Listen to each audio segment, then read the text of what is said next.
Gee, I wish I hadn't just noticed that Senate President Don Williams is sitting over here. No, thank you, Andrew Maynard from Hunter Moore and Stearns Real Estate in Stonington, Connecticut. Got to get the commercial in there first. Welcome, happy to be among you. Legislative priorities if re-elected. Boy, that's a big one.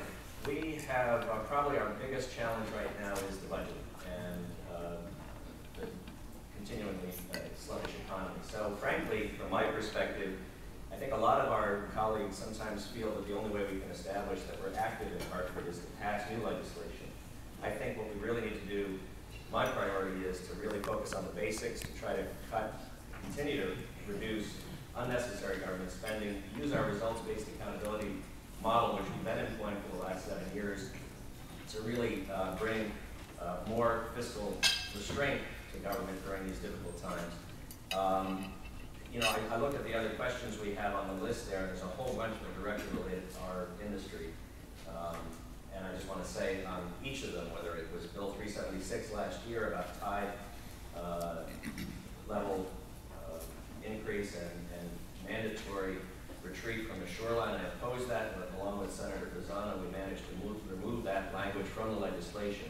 We still have to be diligent on that. It's a difficult subject matter. I think we are seeing, whether or not you believe in sea level rise, we are seeing climate change and increased frequency of storms, so we're going to revisit that bill, and I think that's an important thing for us, that we have to be on the defensive when it comes to the real estate market and our shoreline property rights.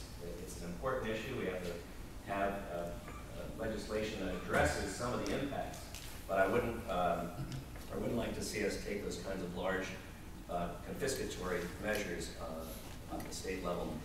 There's a variety of other issues in there regarding the conveyance tax. I'm just touching on them because they're things we're going to be addressing. So in terms of legislative priorities, I oppose the local option on the conveyance tax.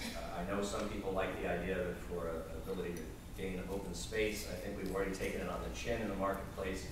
Okay, so in terms of the conveyance tax that we all got saddled with in the last go-around. Again, my focus is going to be on protecting municipal spending, protecting us against cuts that are going to push more of the burden off on the local property taxpayer, and frankly try to make the state government run more efficiently. And I see my book coming, so I'll stay.